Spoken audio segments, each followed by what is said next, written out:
Okay, so in this section, I'd like to give a starting point for both how these teachings that we share in the Dharma Sangha Wisdom School, where they start historically and also where they start logically. So these teachings are based on the Soto Zen Buddhist tradition and therefore are based on the teachings of the historical Buddha. And it is said that the first teaching of the historical Buddha after the experience that's referred to as an awakening experience, his first teachings were the so-called Four Noble Truths. And my teacher, Baker Roshi, oftentimes points out that it's actually better not to think that it's the truths that are noble, but that these are truths that are ennobling. So that these are truths that if you know how to hear them, how to practice them, how to realize them, that these are statements about the condition of our existence and about the world that can ennoble a person. So let's call them the four ennobling truths. And the first one of these truths is the Buddha says, all life, and I translate that here for all human experienced life, is, he says, dukkha. He uses this word dukkha. And dukkha is oftentimes translated as suffering or unsatisfying or something like that.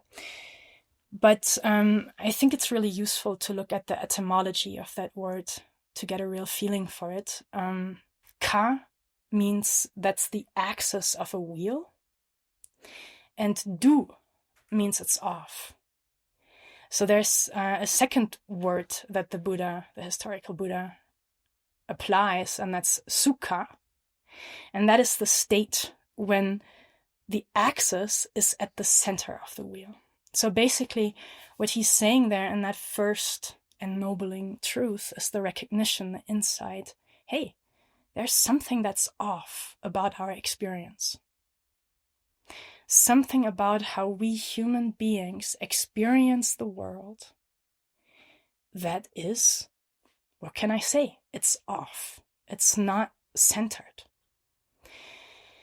And if I explore that in my own practice, just as a experiential starting point, then I think it's helpful to notice, when do I feel that what I call the world, which is the experience of the world. So let's first of all get that straight. The Buddhist teachings are teachings about experience. They are teachings about how we experience the world and ourselves.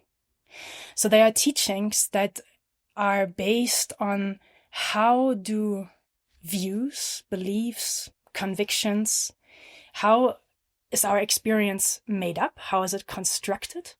And how are the basic premises of our experience? How do they shape what then within our experience becomes our thinking, feeling, and action?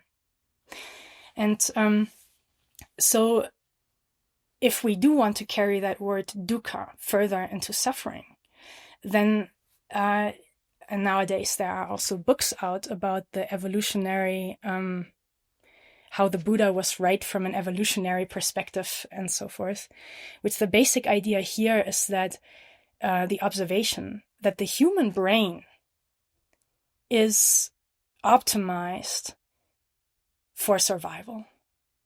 The human brain has developed in a way that the likelihood of this species, Homo sapiens, and the individuals of this species surviving. It's a survival optimization machine. It's not a truth machine.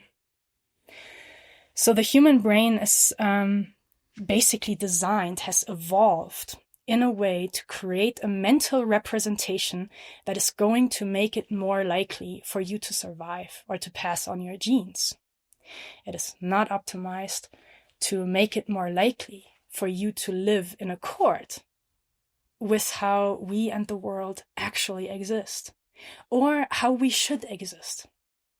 It's not optimized for ethics, and it's not optimized for truth.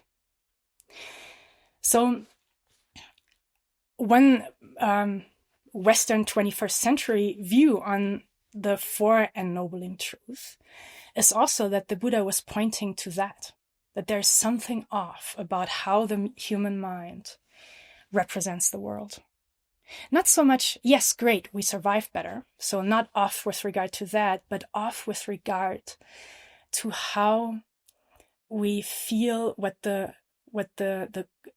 how really, if you look at it, how really would one feel, how would I feel, that my experience right now is completely settled, there's a profound okayness present in it. What would that be like? Where would that be rooted? And so in Buddhism, there is the concept of a longing that is built into the mind experiencing itself, and a feeling of the mind coming home, returning to its own source. And there's an overall search in the Buddhist endeavor where the feeling can be, oh, it's wisdom. It's the human mind itself seeking its own truth. It's the human mind itself wanting to settle in how it actually exists and how the world actually exists. It's wisdom seeking wisdom.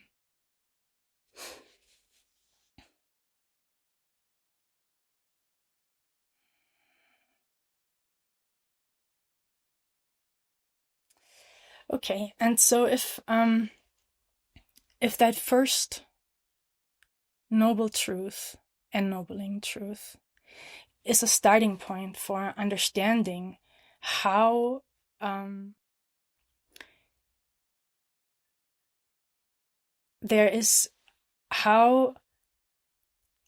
what unfolds as suffering, be it individual suffering, as in, somehow I feel off,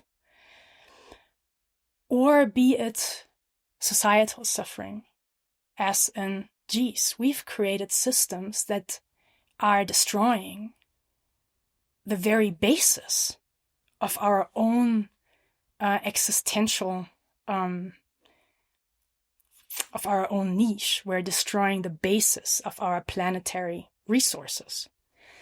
So be it collective suffering, be it individual suffering, suffering has an origin. And that origin, according to the Buddhist teachings, that source, that cause, is in the depth structure of how the human mind functions.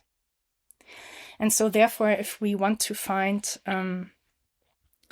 a way out of suffering, planetary suffering and individual suffering, then we do have to have a method that works with the depth structure, is what I'm going to call it, maybe like the architecture of our human experience, that works with the basic views of how the world is mentally represented, and maybe deconstructs that mental representation of the world such that our experience can maybe start arising from a different place than the mind place, than the mind place that again is optimized for our own survival and not necessarily for ethical